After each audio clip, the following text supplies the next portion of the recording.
Alors, assalamu alaikum, beaucoup d'auditeurs de priorité. Nous avons fait le soir encore pour cette émission hebdomadaire. Nous avons tous les lundis. Encore une fois dimanche, mais lundi, on va poster. Nous sommes toujours dans le plateau. De continuer sur l'actualité au Sénégal.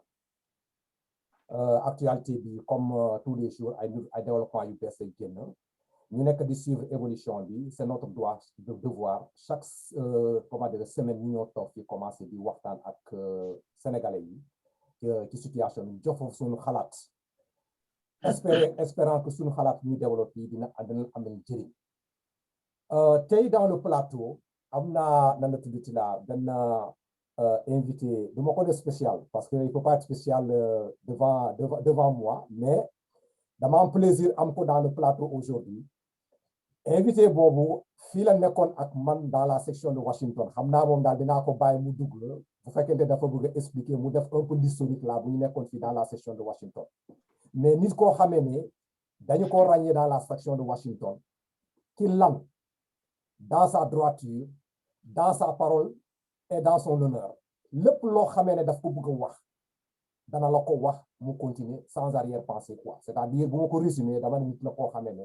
kaddu am moom moo ko yor quoi te dara du ko mën a changer d'avis tant que na mu ngi xalaat ne li mu xalaat moom mooy loolu quoi moom laa am aujourd'hui ci plateau bi pour essayer de parler de cette situation là avec mon frère Mamadou Konaté invité bi Lahat la tudd xam naa ne gars yi bu ñu ko gisee aujourd'hui ci écran bi fii priorité leen ne ah booy bi anamu bon mu ngi Sénégal moo leen ko quoi fii la nekkoon ak ñun mu dajale avec l'amour du pays là mu ne man xam nga lan la man damay dellu ci sama dëkk quelle que soit la difficulté te loolu la def kon moom bu demee foofu mu nekk foofu toog di situation bi analyser ko aujourd'hui mu décider pour ñu waxtaan ak ñun ci situation bi je crois que ñun suñu devoir nañu daal da ko accueillir fii kon nag li may def fii Mamadou Konaté Lahat mu ngi fii moo nekkoon fii au niveau de la section dans la cellule de communication moo ñu rejoindre dans ce plateau là pour essayer de parler de la situation boo xam ne moom moo nekk au niveau du Sénégal comme d'habitude nu ma koy defee dama lay jox kàddu bi nga daal di dalal Lahat dans le plateau quoi comme ça voilà ñoo commencé émission bi. Wow, Bakary, merci beaucoup. Encore une fois de plus de l'invitation. Moi, je suis un habitué hein, de l'invitation, de l'émission. Manguinu Lahat Chilubari. Hein, et puis, bon, de remercier aussi le fait qu'il est venu jusqu'à chez nous, jusqu'à nous, effectivement, pour nous parler un tout petit peu de son parcours en tant que membre fondateur de la section APR de Washington. Hein, Lahat, soyez le bienvenu. Moi, d'habitude, les invités de me le dire tutoyer. Pourquoi? Parce que c'est beaucoup plus simple. Ça permet effectivement de détendre l'atmosphère, de pouvoir se parler sans arrière-pensée et que chacun puisse s'exprimer librement. Je pense que, bon, ben voilà. Encore une fois de plus, merci beaucoup d'avoir accepté cette invitation-là. J'espère qu'effectivement, cette émission-là nous permettra d'échanger avec vous sur beaucoup de sujets, particulièrement sur l'actualité en ce moment du Sénégal, n'est-ce pas? Et puis bon, aussi, expliquez-nous aussi le pourquoi subitement tu as quitté comme ça les États-Unis pour rentrer au pays, pour l'amour du pays, pour ton patriotisme sans doute. Nous, pour l'instant, on est encore à l'étranger. Bakary, il est à Washington, moi, je suis du côté de Paris. J'espère que tu nous donneras cette motivation-là pour que nous aussi, qu'on reprenne le chemin inverse. Parce que je pense que tu as été très courageux hein, de tout claquer, de tout lâcher, de partir. Bon, les Sénégalais, c'est sûr. Les Sénégalais aussi, ils sont partis, ils sont revenus. Hein, peut-être que bon, c'est l'Union Yakaron, mais bon, toujours est-il que tu as eu le courage de partir. Voilà, encore une fois de plus, merci beaucoup d'être venu. Hein? Bon, l'émission priorité de faire des émissions, bon, ben, la parole est libre. Hein? Je pense que chacun dit ce qu'il pense dans le respect des uns et des autres. On n'offense personne, mais bon, nous avons cette liberté de penser-là, de nous exprimer dans une expression libre, sans arrêt de penser, sans état d'âme. Voilà, encore merci encore une fois de plus. Et puis, bon, ben, aussi de remercier aussi les fidèles auditeurs de l'émission Priorité, parce que bon, ben, l'émission Priorité quand même est très bien écoutée. Et puis encore, merci encore une fois de plus. Voilà, Lahat, hein, j'espère qu'on va te donner la parole. On va commencer, tu nous diras qui tu es, ton parcours de Washington, hein, et puis pour ton franc-parler aussi. D'accord, dañuy bàyyi Lahat mu nuyonte avec les auditeurs de priorité mu def benn introduction bu ndaw après balaa ñu dugg dans le vif du sujet am na benn élément là benn sortie bu mu def ma bëgg a teg sortie boobu du début à la fin comme ça dañu dugg ci débat bi quoi comme ça yow boo déggoo li mu wax fii la mën na orienter bu fay am ay questions yu koy poser par rapport à sa position quoi ak situation bi waaw kon nag Lahat priorité mu ngi sa kanam nag quoi auditeurs yi ñu ngi lay déglu la voix Lahat voix bi génnul de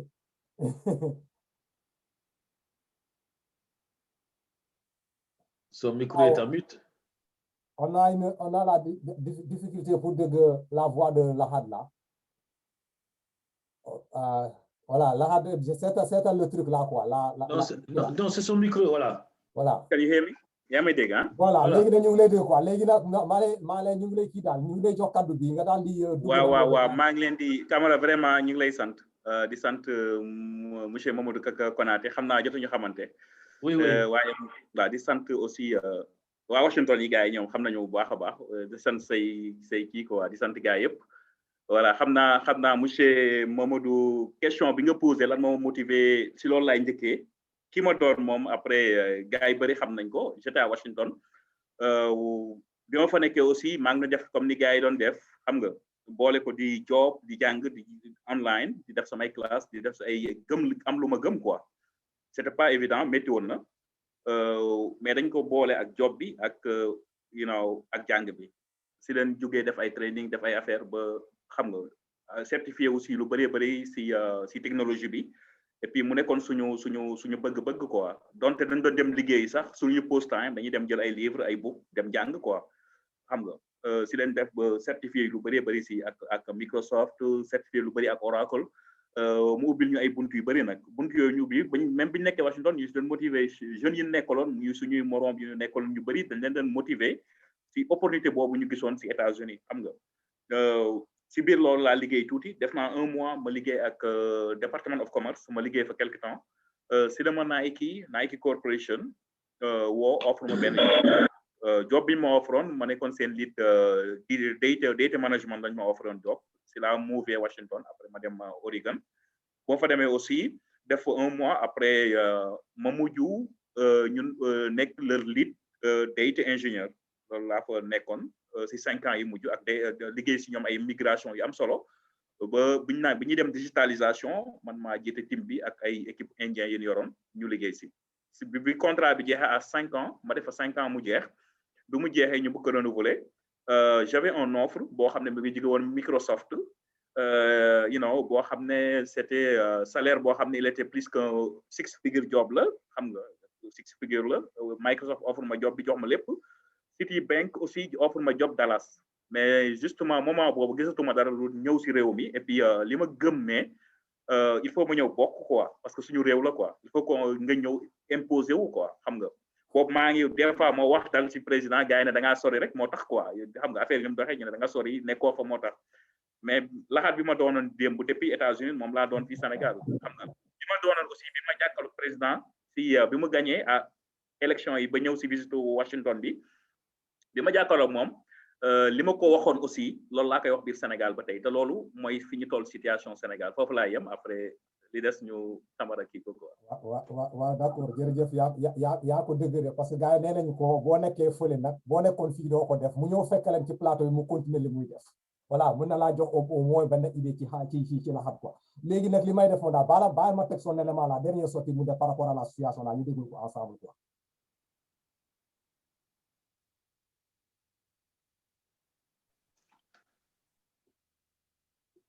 Président. Alors, ma daal di reprendre quoi. Message bi dafa adressé directement au président en tant que membre fondateur si APR particulièrement si DSE bu Amérique si Washington si Oregon Washington State monsieur le président dafa am baatu olof bu naan buur aayut waaye dag yaa aay te tey dag yi la topp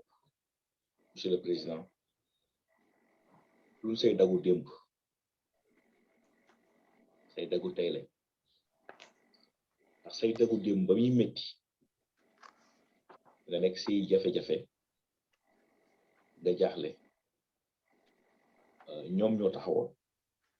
defoon bouclier ànd ak yow gëm xeex bi gëm ne dañ la bëgg a sacrifier gëm ne dañ la tegal ay plan gëm ne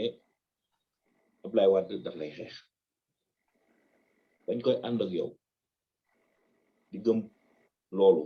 wéetoon nañ si waaye boobu dëgg rek moo ñu si ñoroon boobu machine bi fi nekk muy machine politique bi fi nekkoon te Abdoulaye Wade jiite ko yoroon ko gérer consulat yi gérer ambassade yi gérer poste yëpp moom lépp yor alalam yor xaalis di ko fi def ay nitam toppoon ko fi yoroon benn mafia bu doy waar si réew di contrôler système bi si kaw ba si suuf di jaay doole di nappaate def lu nekk waaye doole nguur président du doole Macky Sall président Macky Sall lu ma ne buur ay dag yaa ay lépp loo dugg wala échec politique boo dugg wala problème boo am wala plan politique boo am dag yi ñoo la ko teg ñoo la siy dugal ñoo lay teg loo plan ñoo lay engagé loo ñoo lay éliminer woo ay nit ñoo la gëm loo xam ne da ngaa jàpp ne loolu muy dëgg dem nga ba jàpp ne loolu muy dëgg ñooñu tamit boo xoolee ñooy sa problème ndax ñoo képp ko mës a àndal démb ñooñu ñoo fexe ba nga tàggu ñoom monsieur le président jot na nga fàttaliku démb ci say jafe-jafe ba ngay ut nguur gi jot na nga fàttaliku démb la nga def ci assemblée nationale nga fàttaliku démb plan yi amoon ci blanchiment d'argent bi ñu la doon jéem a takkal jot na nga fàttaliku démb plan yi amoon pour tëj la kaso amu leeran la da nga ñëwoon fii si Touba mu tombeek Alaaji Baara nekk fi dana yàlla doole leeram fa nga jaar mu ngi jënd ko toppatoo ko ba na teg loolu yëpp suuf parce que plan bi gars yi amoon pour dugal la si blanchiment d'argent bu ma del seen man mii di wax ak yow nekkoon say ci partisan de yu jiitu ñu bokk si ñu samp Washington cellule Washington ànd ko DSE bu Amérique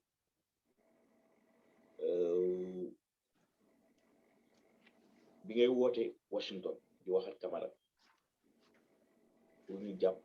samp section Washington te jàppale la ndax stratégie bi mu doon si Amérique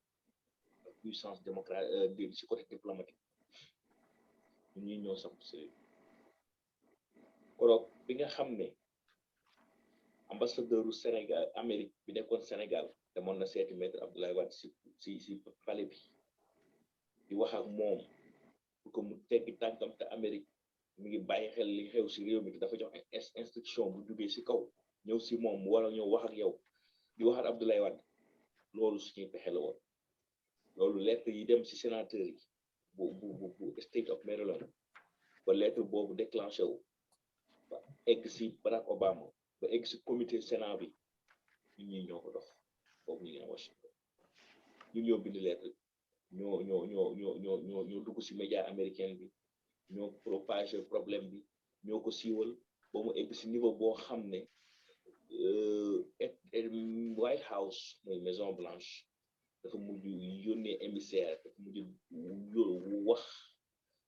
ambassadeur États-Unis bi nekk Sénégal mu ñëw toog ak yow wax ak yow parce que si problème diplomatique bi am wax ak Abdoulaye Wade loolu ñun ñi ñoo ko dox lettre yi ñoo ko bind loolu ñun ñoo ko dox si Washington diplomatie boobu ñoo ko dox kon bu àdduna demee ba tey nga nekk si nguur ñu ànd kook yow nga nekk président di doxal sa doxal ñun ñu continuer doxal fañ doon doxalee ñun muy gëm suñu réew gëm ne réew mi kenn waru koo mën a jël doomu réew mi wala alalu réew mi wala nit réew mi wala xale réew mi sacrifier leen ngir benn intérêt nit wala benn intérêt benn machine bu fi nekk machine politique bu fi nekk ñu ànd ko yow président Macky Sall ba nga gañ nekk président ñu àndaat ak yow ba nga bëggee deuxième mandat def suñu moyen tous les moyens ak ba nga toogaat fii pour que rek luy doxal réew mi suñu réew Sénégal ndax bañ koy def defuñu ko pour gain politique defuñu ko pour am luñ soxla si yow parce que say campagne say activité campagne say activité politique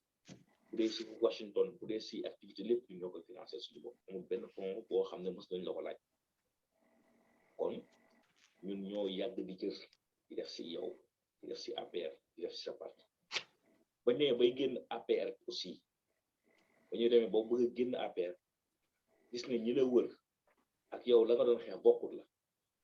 parce que ñoo ay nit ñoo loo xam ne dañoo nguur rek lañu nam ay nit ñu amul benn valeur ay nit ñu amul benn yéene seen réew ay nit ñoo xam ne xalaatuñ ne dañoo war a jëriñ seen réew waaye dañuy jëriñoo seen réew la ñu gis la majorité si ñu la wër gis ay li nga diggee woon lu bëree bëri muy échec defoo ko ay promesse defoo ko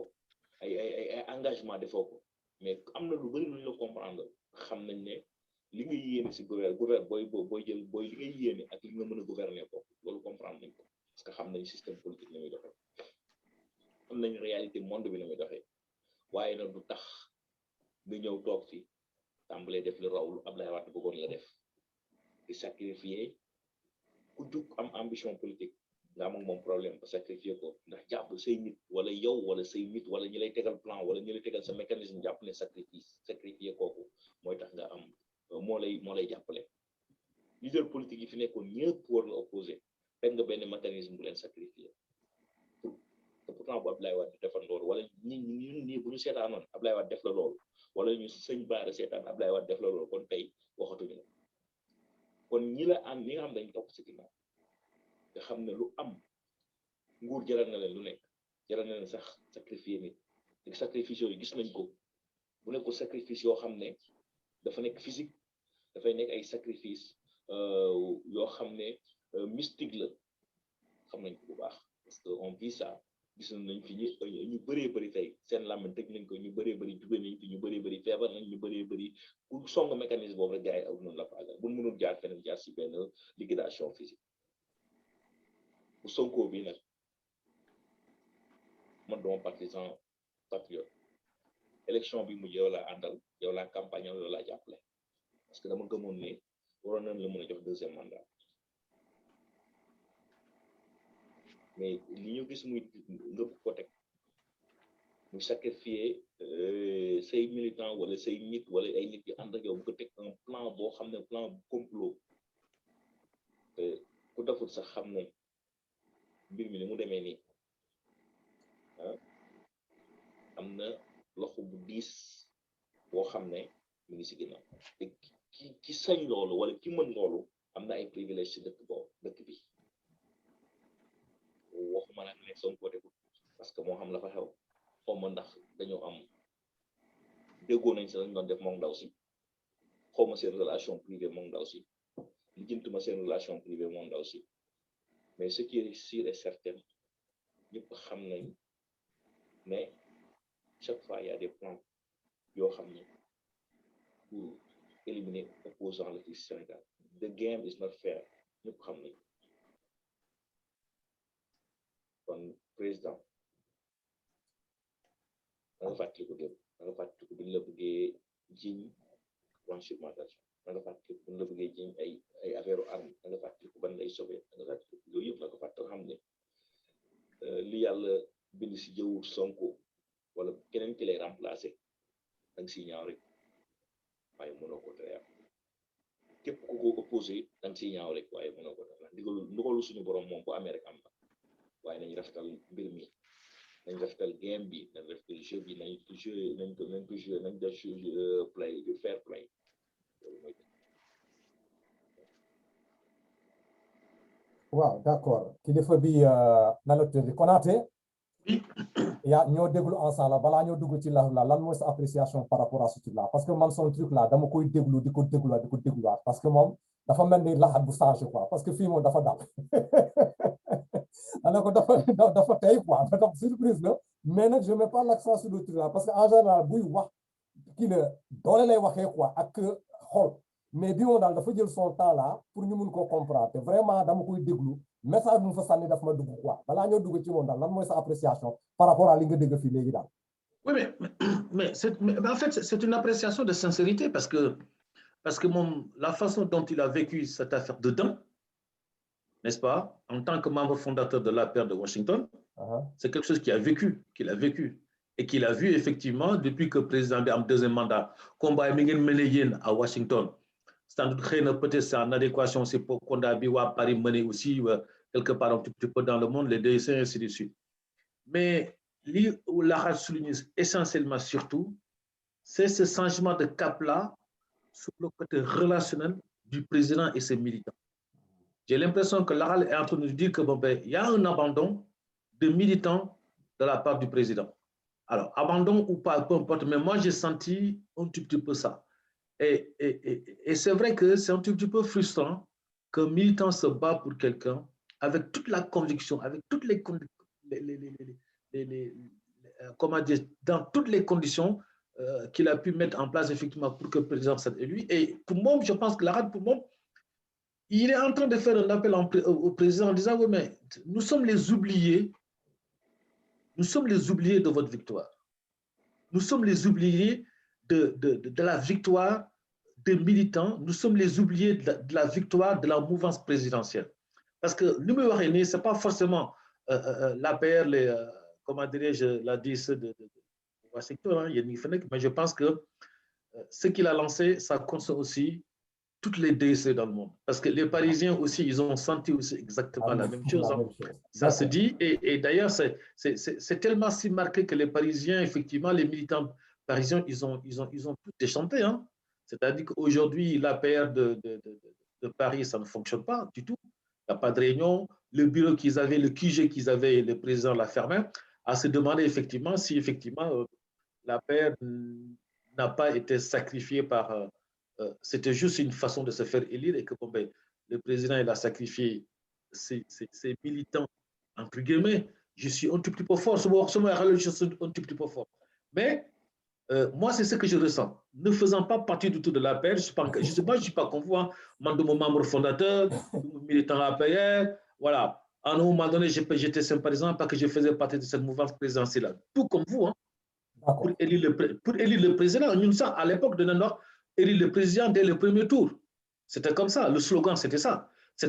Pour nous, il était hors de question qu'il passe au second tour, c'était le premier tour. Bon, donc, nous, on a été satisfaits. La seule chose que nous avons remarqué, moi, personnellement, en tant que quelqu'un qui ne fait pas partie de l'APR, je me dis, le président, il a loupé quelque chose. Il a loupé quelque chose parce qu'il y avait une forte mobilisation, il y avait une forte mouvance présidentielle derrière, il y avait une dynamique qui était en place.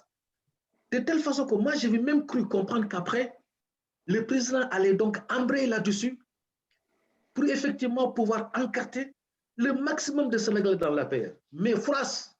moi, j'étais extrêmement dessus. J'étais même prêt, moi, à faire le pas. Or, combien c'est difficile de s'encarter dans un parti. C'est extrêmement difficile de s'encarter. Moi, j'étais quasiment prêt à m'encarter dans la personne. Il y a une dynamique qui est en place. Je sais que la paix n'est pas structurée. Le président va envoyer donc un signal fort aux membres de la paix, particulièrement à l'ensemble de la population sénégalaise qui l'ont porté en cours pour ces deuxième mandature-là. Et je l'ai suivi, moi, de février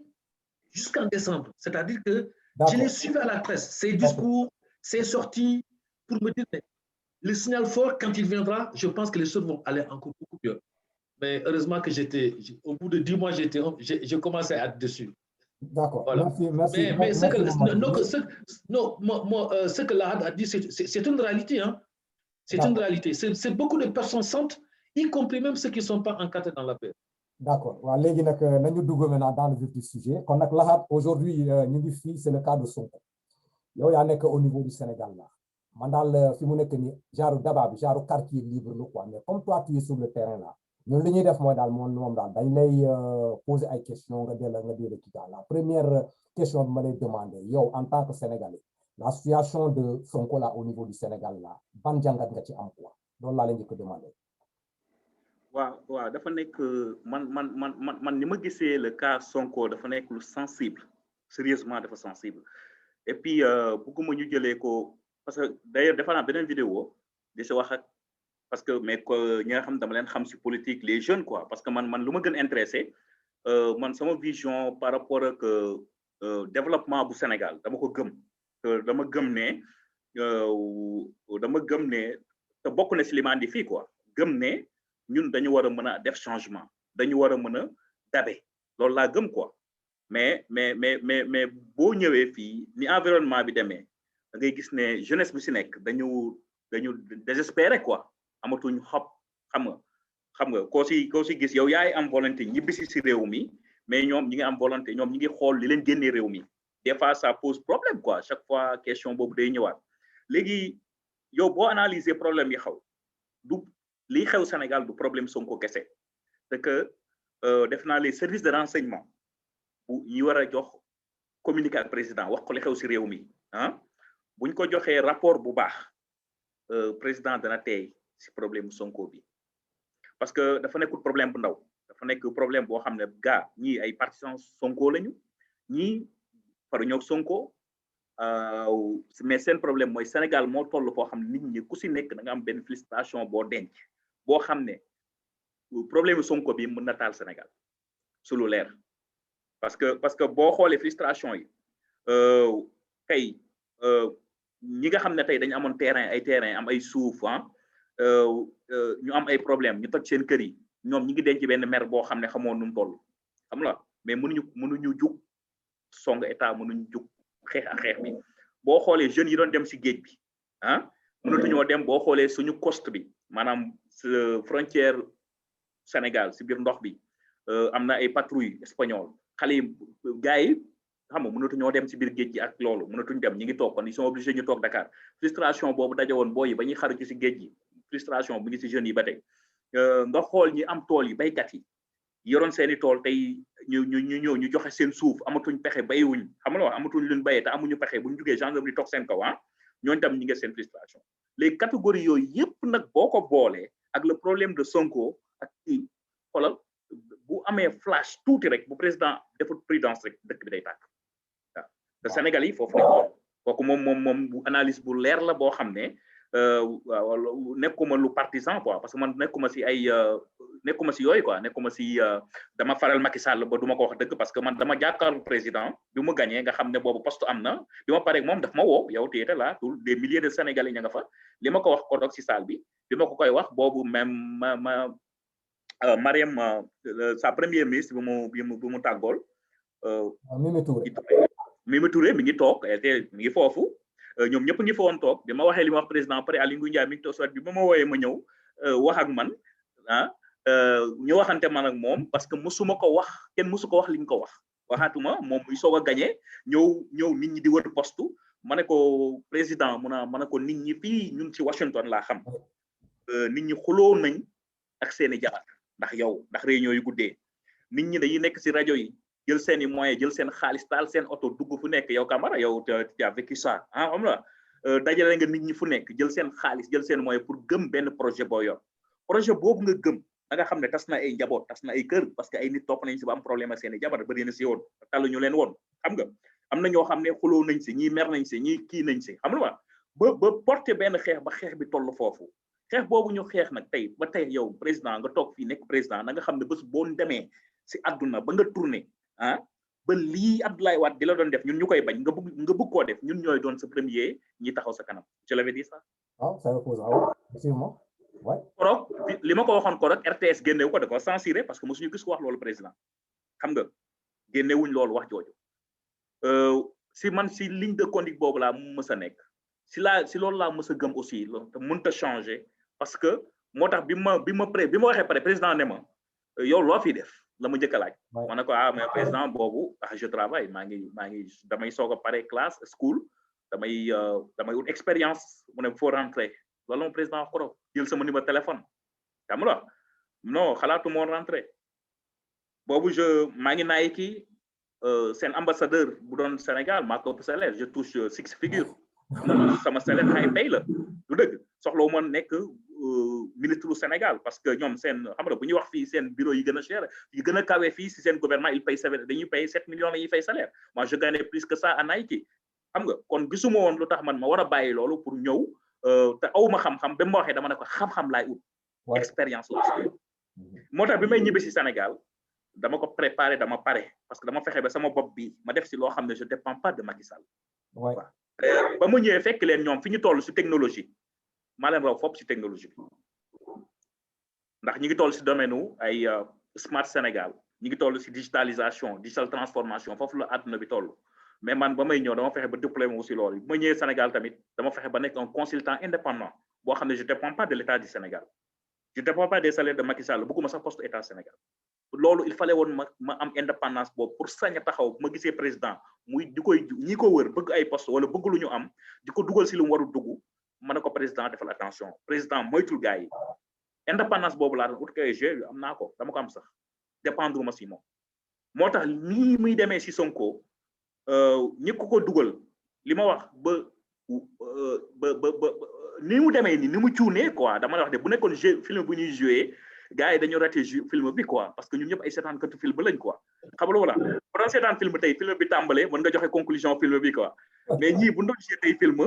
dañu raté film bi quoi xam nga wala ça fait que man bu ñu ne complot bi c'est au niveau de l'État dama koy fi ñu ko yóbbu dafa kawe si man quoi man mënuma gëm ne ñun suñu état bu dee day teg complot bi mu teg ko pare nit mën a toog si saala mën a tracer ay failures si complot boobu kon wax dëgg fi yàlla bu dee suñu état noonu la fool la toll moom bu yow nga xam amatuñu état loolu moom amuñu état loolu moom je t'assure xam nga moo tax man ba tey jii ñu ma mbir mi Macky Sall déedéet dama ne parce que ñi wër Macky Sall dañu bëri boo déggee ma naan ko fi may wax Mamadou ma del si yow boo déggee ma naan ko say dagu démb xam nga ñëpp dàq nga leen Macky Sall ñi mu àndaloon xeex bi ñëpp dem nañ ñi ma àndoon supporté ko pour que gëm projet am ñëpp dem nañ te ñi leen di xeex ñëpp ñu actuellement ñoom ñoo ko wër di ko informer information yoo xam ne nekkul la réalité du pays di ko dugal si yoo xam ne ñu naan dañuy def benn affaire pour lu neex président bi parce que lu ma wax rek ne la fa xew man xawuma ko parce que private life am la quoi man loolu laa gëm dama gëm vie privée jàmbur choix boppam la mu dem fu ko neex mu dem marché ji man du ma condamné Sonko parce que fii la war a dem marché ji fee la moom fu confortable si moom bu ko neexee mu dem def ko kooku yëfam la mais lu ma mënul lu fa may waxee dëgg mooy am na foo xam ne maanaam boo gisee ma ne affaire bi loxo bu diis mi ngi si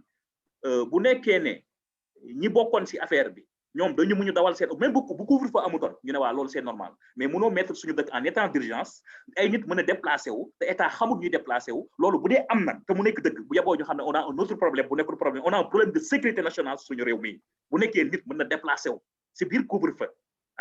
te état xamul koy déplacé ku mu doon ba mën a dem si hôpital mën a dem fii te mënuñu xam ces individus ñan lañ mënuñu contrôler lañ te ñooñu état nekkul seen ginnaaw wala nit amuñu ay privilèges si dëkk bi kon on est en risque loolu moom analyse bu leer la boo xam ne koo ko waxoon dana ko nangu léegi nag lan moo leen privilège yooyu ñu am ki am privilège bu mën a déplacé wu kan la lu tax mu am privilège boobu parce que gis nañ fi ay nit ñoo xam ne dañuy feebar si biir couvre-feu bëgg a déplacer malade mais ils ont des problèmes pour déplacer malade dañ leen di téye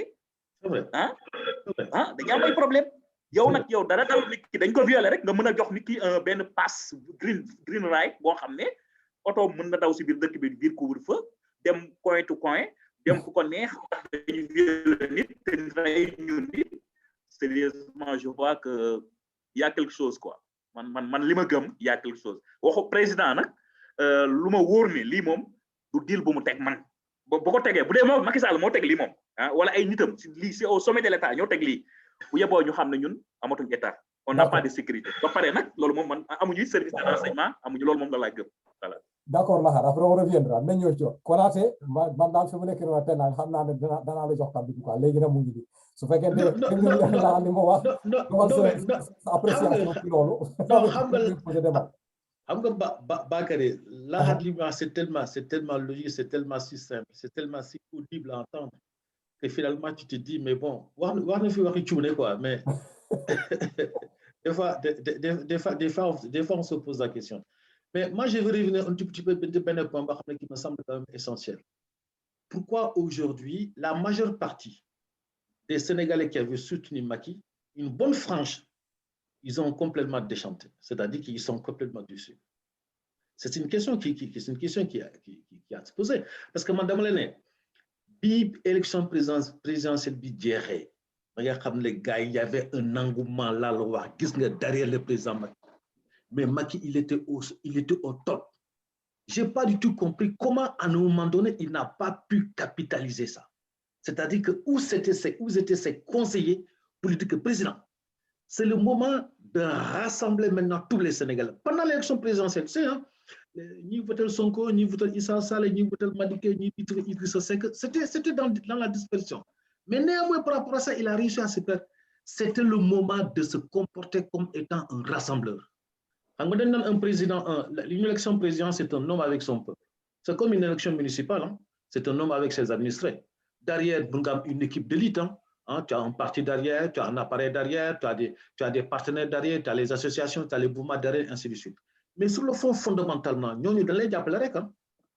nous dans les diaples, y compris une bonne frange de Sénégal, beaucoup de partis politiques, c'est des intellectuels, ils savent exactement comment ça se passe. Ces gens-là qui ont lu ton programme, des gars comme moi j'ai lu le programme de Macky 2, 3, 4 fois. Je connaissais son bilan. J'en avais même fait une synthèse, tellement que j'étais intéressé, tellement que pour moi, le gars, il n'était pas question qu'il échoue. Et on a fait campagne par rapport à ça. Mais comment ça se fait qu'à un moment donné, je ne sais pas, est-ce que vous est-ce que vous ignorance? Je ne sais pas. J'essaie de chercher des qualificatifs pour essayer de comprendre le pourquoi. D'accord. Et au sein même de l'appareil APR, là, de l'appareil de la mouvance présidentielle, il n'y a pas un seul qui a su m'expliquer pourquoi, à un moment donné, subitement, tout le monde s'est démobilisé. Et quand j'entends au Sénégal, nous disons, oui, mais voilà, presque 80% de ceux qui ont voté pour Macky soutiennent encore la mouvance présidentielle. Mais c'est complètement faux, ça. Vous avez déchanté. Au sein de l'APR, parce que l'APR, je sais qu'il y a beaucoup de personnes qui ont déchanté, hein, je suis certain. Ah, j'en rencontre certains, ouais, mais écoutez les gars, c'est une partie, il faut qu'on a des il faut dire autre chose, nous faisons tenir Mansambo Platal, à faire partie de il n'y a pas de réunion, il n'y a rien. Je vous dis que la DC à Paris,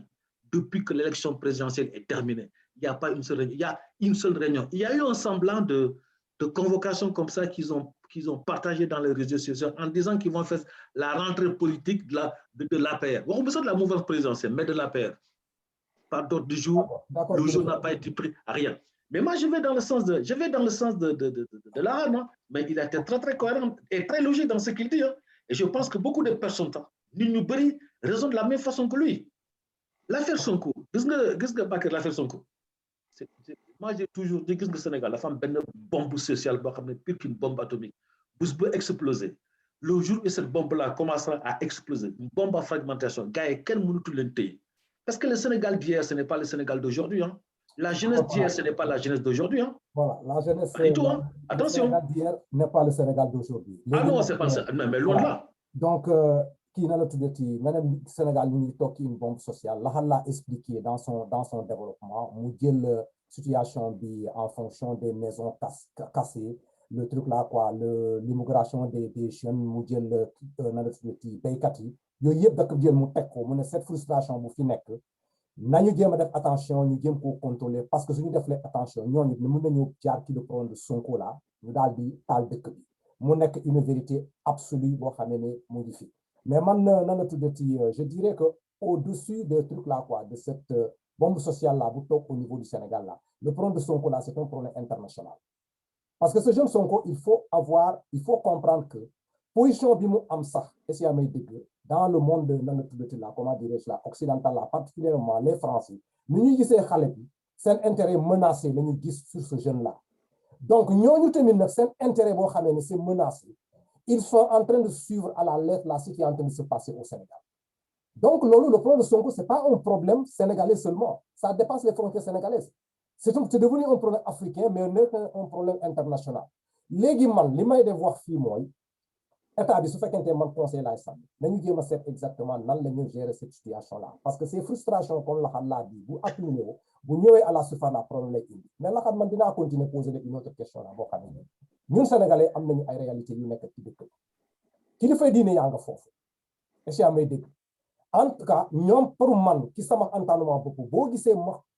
croire à cette couche sociale là ñoom nekk fii pour la mode comment dirais-je là les modérateurs comment dirais-je là sociaux là ñoom ñoo fi nekk pour essayer d'apaiser les tensions là quoi mais par rapport à la situation de Sonko boo duggee dans les nets là tu vois que da ngay dégg ay information xatuñ pas comprendre quoi dañu nekk kilifay diine ñu ngi def des actions ñu ngi interpeller le président ñu ngi wax la mais la réaction qui vient de l'autre camp là ce sont des réactions quoi xam ne gars yi bu ñu ko commenter dafa mel ni ils ne sont pas écoutés au niveau du Sénégal là par rapport à cette situation là quoi yow toi tu es au Sénégal là qu'est-ce que tu penses par rapport à ça quoi kamu démb dama demoon benn dëkk bu ko diine nag bu am solo bi ñuy jullee timis ba pare déglu ba timis xam nga pour que dire que sénégalais yi ay affaire viol yi ngay wax nii jiñ ko Sonko bàyyi ñoo la ko gën a bay maanaam gëmuñu ko sax ñoom sëriñ sax gëmuñu xam nga lu garaaw a ngi noonu bu nekkee ne nit dañ koy jiñ dara dañ julli timis dama ñëw tànn julli timis ma ñëw julli si ginnaaw dug fay raak ak mottali bi ma jullee ba sëlmal ki doon jiite foofu si julli la de ay kilifa lañ ay mag lañ bi ñaanalee ñi faatoog ñu génn àdduna ba pare mu ne ñu def benn fatiya ak ay lixaas ñaanal Sonko jafe-jafe yi mu nekk mu génn si mais man jóge si man dama lay wax ni abul wax est-ce que xam nga ko naan dafa violé nga dem ba si fi ñuy jullee ñoom ñu osé seen xel moom lii waa ji nekk jafe-jafe la koo xam ne fokk ñu ñaanal ko mu génn si yaa dégg loolu de état Sénégal bu ñu amoon des services de renseignement yu normal Macky Sall dana xool mu génnee si mbir mi est-ce que xam nga wax lu toll ni viol ñu jiiñ ko nit nga dem si fi ñuy jullee ñu julli ñaanal ñi dee ba pare ñaanaluñ keneen ñaanaluñ sax seen bopp Sonko la ñuy ñaan yàlla na ko yàlla musal si ñi et tu vois que mindset u Sénégal yi ak seen xalaat foofu la toll te je te dis dama si wax ak ñu bëree bëri mais ñi may waxal ñëpp thèse bi wax ji fii la bëree gars yi di wax nii mais dama ne la xoolal 90% sénégalais yi waxuma nag waa Pastef ñooñu seen parti la ñu yor mais sénégalais yi koo si wax loolu rek fi mu dëkkal Macky Sall dëkkal na ko ba pare man je défends le thèse du complot ne Macky Sall mu ngi si biir loolu man dama koy défendre mais su ma ko yëkkatee ñu ne Macky Sall ko ji man leen déedéet il a l'état mécanisme yëpp moo ko yor il contrôle tout su doon tegal waa ji bu doon teg deal contrôle deal pour booy bi su paree si moom kenn du wax kenn du wax moom mooy booy bi dana xam ne daanu na dana xam ne dugg na si kam dana xam ne gars yi jekku nañ ko état xajut si kenn xajut si dara moo tax chaque fois dama naan ñi ko doon jéem a def mooy classe bi nga xam ne dañ doon jéem a dañuy si lañ nekk si lañ dëkk chaque jour mooy gaaf yi ngay problème yi ngay dégg yëpp Macky Sall am ko si nguuram gii ay nit yu bëgg a def lu ko neex la jaar si suuf di keneen ay affaires yoo xam ne pour satisfaire ko pour leur propre intérêt pour wan ne président def naa nangam réglé naa kaaw kii ñoom ñooy andil waa ci problème maa ngi ko doon waxtaan ak benn kilifa ku démb ma koy expliqué mu ne man daal mënu maa gëm loolu ma ne ko xam nga nu mu melam ba ma ne nag du ma ne Macky Sall parce que politique c'est la politique quoi bien sûr waaw ku nekk da ngay am sa stratégie ak xam nga lu ma la mënu ma nekk Macky Sall du ma ne Macky Sall bu taxee ne amul utalul pexe Sonko day wax lu ko neex parce que c'est son challenge am la da koy challenger te c'est la politique xam nga lu ma la il faut mu yoon woo xam ne dana bloquer booy bi pour mën a def agenda am pour mën a def lu mu bëgg def pour égaler lu mu def pour sécuriser ginnaawam loolu Macky Sall il est c'est obligatoire mu def ko c'est normal que mu def loolu bu dee am na bopp nit la te loolu kenn waru ko si mën a blème mais ma ne ko lii ni mu demee mooy boo ma la ko doon expliquer parce que mënu ma woon dem si explication bu xóotu ak moom il faut mu wax ak moom lu terre à terre ma ne ko mu ngi mel ni nga toog sa biir kër gi am koo xam ne da nga koy pexal nga toog yow kilifa ga yaa moom kër gi waaye sa njaboot dégg nañ ne yaa ngi pexal waa ji xam nga say pexe àggagut waa jooju jaar sa buntu kër kenn say doom wala say njaboot song ko xeex te yow soxla woon xeex boobu boo génnee yem si xeex bi il faut que donte sax xeex bi jekku nañ sa doom wala jekku nañ ki lay protéger yow il faut nga dugg si dugg boobu nag le président il faut mu dugg si nañu waxante dëgg parce que Macky Sall dafa nekk si ñaari situation bu ñu xool ne affaire bi dana yomb du yomb benn non mënul yomb Macky Sall mënta retourner mënta génnee loxoom si lii parce que sénégalais yëpp xës nañ gëm ne complot d'état la maanaam Sonko jox nañ ko doole joo xam ne tey force boo xam ne jox nañ ko force boo xam ne même buñ ko dugaloon kaso tey force biñ ko jox mu mënoon na liggéey ay années si Sénégal du ko am mënoon na liggéey ay années ci Sénégal ah du ko am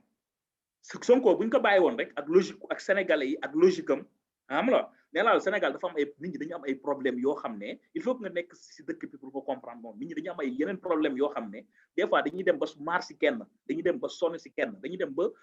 seen ngëm sax day doon ba rocceeku loolu moo nekk réalité bu am Sénégal fii xam nga mais gars yi li ñu jéem a def boobu nuuxal waa ji jéem ko andil problème bu demee ba nga xam ne man damay dem ci juma nga xam ne ku xëy na ku violé sax wala nga laaloon jigéen sax waroon ngaa war a mën a tiita dem ci jàkka nga dem ci jàkka ñuy ñaanal koo xam dañu violé kooku wax dëgg fa yàlla xel war naa mën a wax dëgg fa yàlla xam nañu bu ma jullee timis ba pare ñu wax loolu xam nga te waaw non sérieusement léegi nag booy wax sëriñ si les vie sociale bi quoi ni bombe bi nekkee fii dafa nekk réalité boo xam ne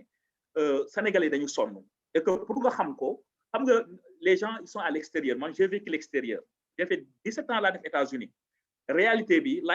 lifestyle bu nekk dund naa ko mu métti dund naa ko si moyen bi dund naa ko si vie de luxe bi parce que liggéey naa si corporation xam nga dund benn vie de luxe en tant que ingénieur xam nga boo xam ne ça va quoi comprendre xam naa étape yooyu su ma retourné sama dëkk day am déception dafa am si population bi nit ñi dañu am déception boo xam ne sérieusement si Macky Sall la jógee quoi lu naan yaakaar bu tas c'est pas bu yaakaar bu tas personnel boo xam ne comme ça da ngay ñëw amoo loo bëgg nga mer wala nangam déedéet mais da ngay gis ne mën nga nekk dans yow sa vie mën na stable mais nga gis ay problèmes sociaux yi la wër si nit ñi nga xam ne nit ku xëy nekk ay réalité amul mburu bu mu ndekkee fëgg sa buntu kër nga xam ne kii amul lu mu ndekkee et puis réalité la nit ñëw am ordonnance mënu ko fay yaa koy wax jox ma papier ordonnance bi nga dem jëndi ko te boo ko jëndee ay garab la nga jox ko koy dana koy jël xam nga loolu ay réalité la yu nekk fii si réew mi nit ñi di ko dund parce que yéen bu ngeen nekkee États-Unis you don't even think du ngeen xalaat ne fii Sénégal am na tey kër gu nekk sama wet wala ku ma xam koo xam ne 1000 francs ça fait 1000 francs moins de 5000 francs c'est combien de dollars là hein 1000 francs ça fait 50 cents am na ku ko am tey problème tey xam nga ma la dëkk boobu ngay dund ñu naan dëkk boobu mooy dëkku émergence bi ñu Macky Sall doon jaay dëkk boobu ngay dund tey muy dëkk boo xam ne boo demee fii Colobane gis terre boo xam ne 1000 milliards lañ ci def mu gaare poussière nga dëkk boobu ngay dund nga yomb jam ñaajo ñu def si ay milliards dëkk boobu ngay dund nga gis ne ay déception quoi nga gis ne ñi ngi dund benn vie de luxe boo xam ne da ngay jaaxle c'est-à-dire que li Konandé wax léegi dañu am benn bombe bu tegee boo xam ne bés bu explosé fii Sénégal maanaam ab sëriñ mënu si dara ndax sëriñ si boppam nit ñi dañoo sonn ba fu mu toll nii waxuma la sëriñ waaye yàlla sax dañu fu mu toll seen gëm yàlla dañ koy dutee est-ce que xam nga ma la foofu la Sénégalais yi toll et que c'est la réalité moo tax problème xam nga laxaat damay dëggal li nga wax rek quoi gis nga le problème sénégalais là gis nga Sénégal ça fait 20 ans je dirais même plus de 20 ans yaa ngi dégg le Sénégal a toujours est en situation complètement électrique mais gis nga diini bi ak sunu ngëm-ngëmu yàlla moo tax gars yi rek daan waaw dara jaru ko fii yaa ngi dégg nañu gëm yàlla affaire bi ni la demee gars yi bu ñu bëggee gën a daal di toog mais cette fois-ci ils sont en train de défier le pouvoir. Quand les jeunes sortent là, nous quand on était jeunes, on a fait grève. Mais à un moment donné, ouais, pas y gagner fille, mère y gagner fille, imam y gagner fille, nous devons talk absolument. Mais cette fois-ci, les gamins d'aujourd'hui, mais qu'est-ce que vous gagnez? Mais qu'est-ce que l'État bi d'autres ñu mu dara xam nga c'est ça qui ba am na benn jour ma wax benn kilifa diine mu ne ma gis nga Konaté am na à un moment donné gis nga dëkk bi ce sera sauf qui peut gis nga ce sauf qui peut là. Ça risque d'être hyper compliqué pour ceux qui sont au pouvoir. Parce qu'un peuple qui effectivement, tu la mets dans une certaine forme de paupérisation. L'ol moins indi lim, l'ol moins indi révolte bi. Te révolte, moi je donne un exemple. Gis nga korok bi Sénégal ñaké kan bi par rapport à l'Algérie 1-0. Lions yi di ñëw Sénégal. Xalé yi fu ne leen jógé. La jeunesse là, fu ne leen jógé dem gàttu leen aéroport. Ça veut dire quoi? Mais vous avez perdu, mais c'est pas grave. Mais au moins, vous nous avez fait rêver. Donc, les meilleurs, c'est vous. Donc, le plus méritant, c'est vous. Qu'est-ce que cette jeunesse-là? Il y a qu'un peu l'équipe nationale. Mais l'équipe nationale a perdu malgré tout. Mais malgré tout, ils sont là. gis nga affaire boobu boo ko jëlee raisonné par analogie par rapport au pouvoir yaakaar bi ngay wax ne dafa tas yaa ngi dégg xam nga les gamins ils ont trouvé une excuse à l'élection nationale mais ils ne trouveront pas du tout l'excuse duñ leen wutal excuse danal bon suñu situation bi ñu dégg yéen ñu ko teg yéen yow Macky toi avec ta bande yaa ñu ko teg et puis daguma la li nga wax noonu réalité la quoi parce que dëgg gu wër la et puis xam nga bu njëkk dañ doon wax ne mais dama ne la gars yi dañuy ñaanal xam nga et puis Sénégal li si gën a grave xam nga génération bi fi nekk mosuñu xam état d'urgence xam nga lu ma la mais Macky Sall da leen koo jox ñu testé ko dévier leen sonal leen sànni leen ay xeet taal ay pono testé ko est-ce que xam nga lu ma la c'est-à-dire que jeunesse bi ragaluñu def face ak policier ragaluñu gendarmerie si je vois les images rek bu ñu jëkkee defaat couvre-feu fii gis na li leen sonalee xam la dañu dem ba xam ne xam nga bi ñuy def bu Touba bi ñu koy dindi bi ñuy def bi ñu mujjee def Touba bi ñu koy dindi ah xale yi fii da ba ñu dajaloo ba génn ah brigade spéciale moo fi Touba brigade spéciale moo fi am mais bi xale yi génnee pour que ñoom ñu retourner xalifa bi moo génn dem wax ne leen dem leen toog si kër ga ba suba ma xam li xew xam la ma la kooku nag xale yi moom lañ rus bu dee si yenn quoi moom lañu rus dañ ragalañ ko dañ ko rus te il était le seul bu mën a wax ndax keneen ku génnoon wax dañ naan la tu es vendu tu es corrompu xam la waaw tu es vendu tu es corrompu man damay wax si côté bi ma nekk quoi ku si génn wax ku dul xalifa bi ah boo waxee dana la tu es vendu tu es corrompu nga xool bi ñu génnee si problème couvre-feu boobu ñoom fu mu toll bi couvre-feu amee dañ naan ñi ngi xaar gars yi bañ defal ñu couvre-feu danaan xam nga wax moyens réalité encore moyens yi ñu nekk état Sénégal xaalis bu mu amoon defoon ko si revenu yi bëriwul xaalis bu ñu am on a des problèmes financiers yu wër a wër si dëkk bi Macky Sall waxu ko parce que waxu ko du ko wax si kaw c'est pas le problème abluwaa mais tey jii lu tax Macky Sall deful couvre-feu bi mu nekk couvre-feu mu nekk au niveau national dépense yooyu l'état du Sénégal mënu ko gérer ils le diront pas quoi duñ ko wax bien sûr am na si biir couvre-feu ba léegi avant muy jeex avant ñu koy lever am na gendarme yoo xam ne bu ñu gaaree seen oto fañ ko gaaree amuñu essence bu ko déplacé amuñu ko xam nga buñ demee si préfet yoru ko dañuy woo préfet na ko kii mu ne la tey de essence li ñu joxoon ci gasoil jeex na nga woote état d'urgence si dëkk yow léegi nag su nekk ne yow da ngay créer loo xam ne dëkk bépp Sénégal gépp dañu ànd ñëpp mën a def benn révolte au niveau universitaire gis nañ li xew université barki démb xale yi ni ñu def université bi ni ñu def xam nga they are ready dañu pare pour confronter dañu pare pour perturber dëkk bi nga génn université gis nga tey armes yi fa génne na fa la génnee kon donc il prép xam nañ li ñuy préparé nga dem Saint-Louis c'est la même chose nga dem si région yi c'est la même chose dëkk boobu bu yëngoo ah sa waay boo amul essence boo defee couvre-feu boo yëngalee dëkk bi am problème et puis c'est la réalité quoi non gis nga laat xam nga ñun dañuy remettre dans la jeunesse parce que xale yi ñooy gën mais il y a un autre mouvement qui est derrière qui est le mouvement des femmes lorsque les femmes commencent à se mêler à des actions comme ça ça peut faire trembler un pays les femmes l'addition des femmes plus égaux mais ils seront inarrêtables ils sont inarrêtables mais gis nga je vais rebondir un tout petit peu par rapport à ce que ça dit gis nga Macky Sall fi ñu toll nii il a un gros souci comment faire pour sortir de cette situation-là parce que quel que soit le scénario Sonko buñ ko téye dëkk bi dina tàkk Sonko buñ ko bàyyee il va l'inquiéter Macky Sall j'ai l'impression qu'il a déroulé un tapis rouge à Sonko avec des pétales de diamant c'est-à-dire que le pouvoir est là vient prendre parce que gis nga dans l'entraînement des Sénégalais ils ne peuvent pas concevoir qu'aujourd'hui quelqu'un comme Sonko yaa ngi dégg Khalifa Sall ok gars yi nañu ok d'accord très bien Karim Wade ñu jëm jàllale ko gars yi noppi mais sur ce coup-là Sonko déjà je sais pas quand il est parti faire la visite je sais pas bon à l'UCAD à l'université gis nga mouvement bi muy entraîné ci xale yi et des fois tu dis mais non attends il y a quelque chose qui tourne pas rond quoi nous état nous le pouvoir là gars yi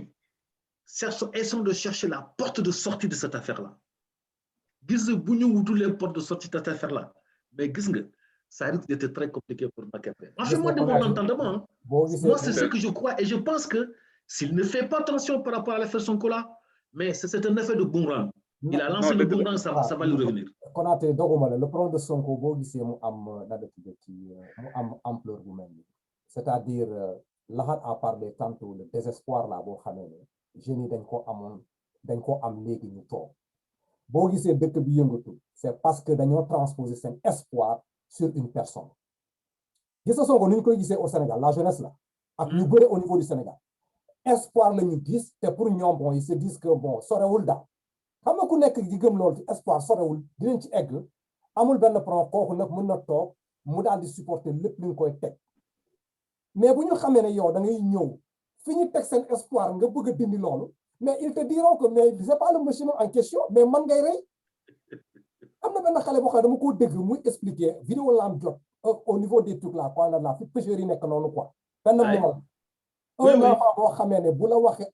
tarle alxuraan nga jombi boy bi dama ko déglu ma ne mais ce gosse là qu'est-ce qu'il fait là-bas mais dafa toog muy dugg ci aaya alxuraan yi commencé di expliquer situation bu ñu nekk nii naka la ñu mën a taxawee pour justifier seen raison que ku ne da ngay dem ci Sonko da ngay jaar ci ñoom nga rey leen nga egg ci Sonko parce que ñoom day nañu ba pare ñoom loolu la ñuy wax moom ñoom ils sont déjà morts donc l'espoir de Sonko là ku ne da ngay jaar foofu na nga jaar seen kaw nga dem quoi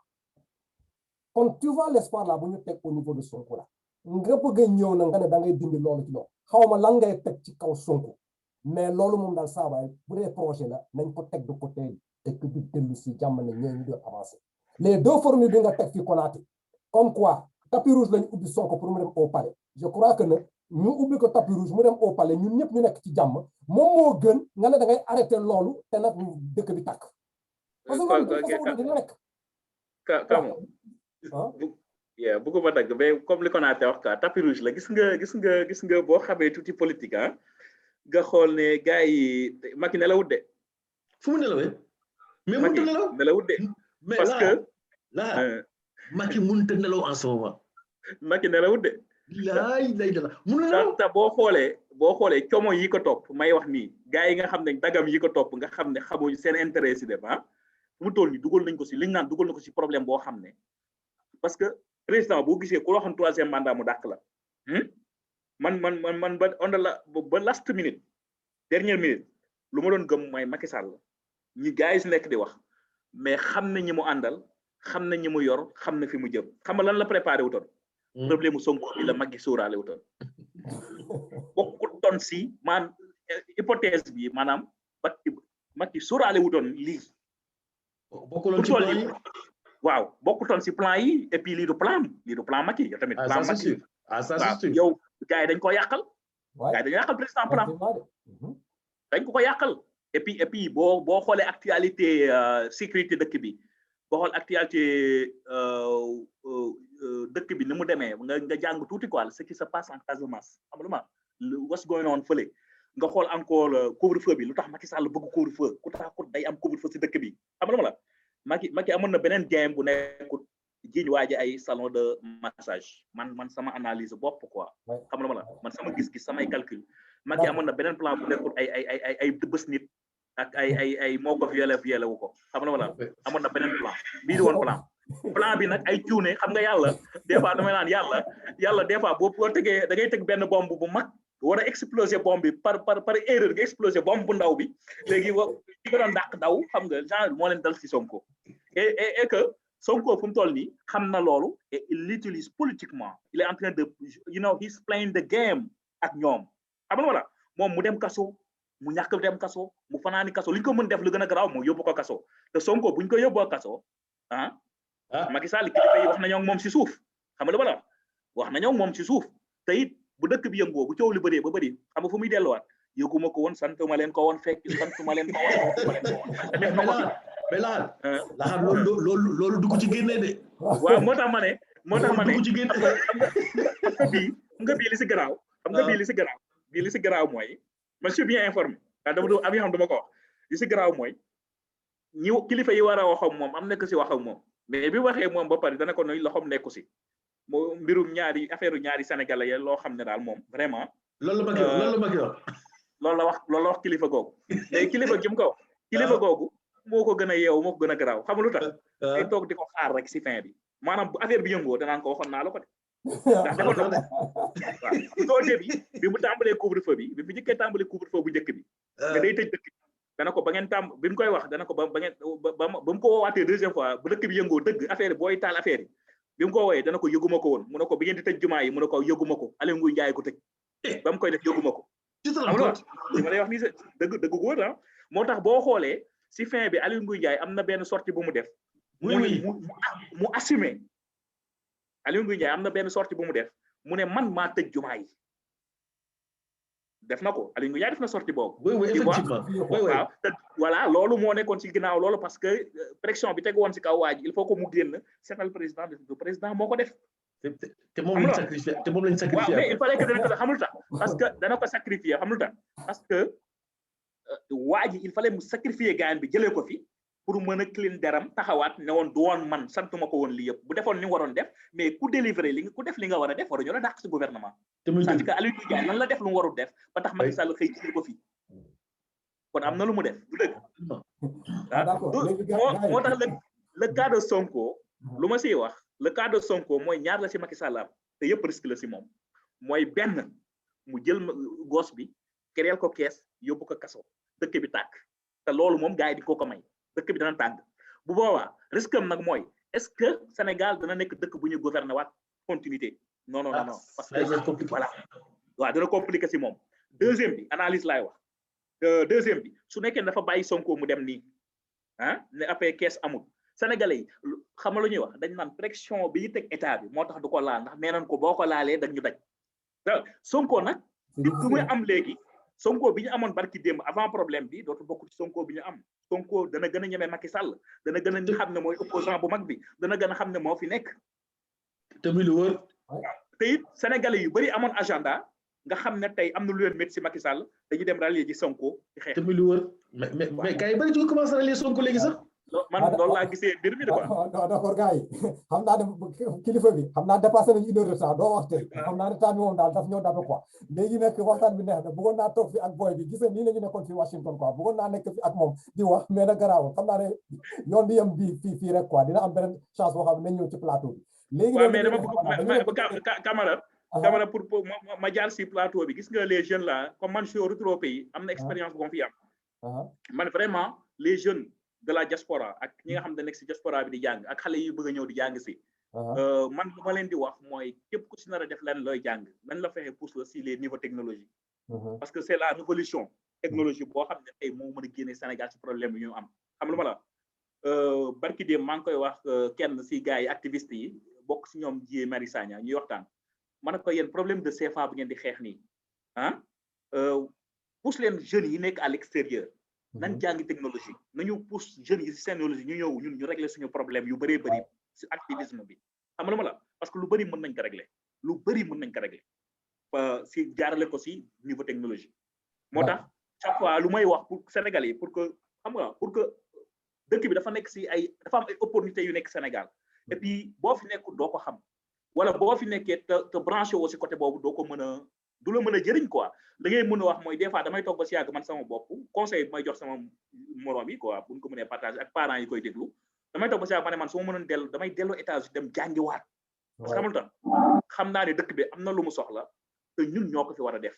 mais lu ñu soxla wuñ ay avocat comme avocat yi léegi dem defi ay diplômé avocat ñëw di ñu plaidel politiciens yi ñu am yëpp si réewum ay avocat boo xoolee sérieusement gars yi toog tey jaxase réew mi yëpp ay avocat lañ ñi si des ñoom ñëpp presque ay avocat lañ wala finance lañ defal yeneen affaire quoi mais ay ingénieur la ñu soxla si niveau technologie yi pour la xam nga parce que révolution technologie bi am xale yi nañ si jàngi te xam ne Sénégal c'est le futur fii Afrique mooy futur bi pétrole baa ngi fii pétrole bi du affaire parce que ñun dañ si focus suñu gouvernement yi ak paa yi amuñu xam-xam ñoom ak samay moroom bàyyi ñoo jàngi woon seen xalaat yëpp yaakaar nañ pétrole la ak gaz te monde bi fu mu toll dafa nekk si beneen domaine boo xam ne révolution technologie boo xam ne mooy changer monde bi te on est tous partants. non mais moo tax politicien yi d'accord dama d'accord Mamadou comme ça ma jox la nan la tuddati on est à la fin de l'émission voilà ma jox la presque 2 minutes là nga jéem a tënk li nga war a tënk après ñu mais demain, encore une fois de plus dans la conclusion mais c'est vrai que c'est une très bonne émission franchement là franchement tu as amené des arguments qui permettent effectivement d'éclairer non pas par rapport à nous on avait déjà une idée de ce que tu dis, c'est ce que tu allais dire mais bon par rapport à l'ensemble des Sénégalais ils sont pas novices de ce qui se passe Sénégalais yi nga xam ne da leen di wax rek et puis bon ben voilà li leen di wax rek ci la ñuy téye quoi là je pense que tes arguments là ça permet effectivement d'éclairer beaucoup de Sénégalais mais de notre côté aussi à propos de la nouvelle technologie damay dëggal li nga wax rek parce que man je dis que moi j'ai à peu près 7 ou 8 étudiants en première année ce sont des étudiants sénégalais hein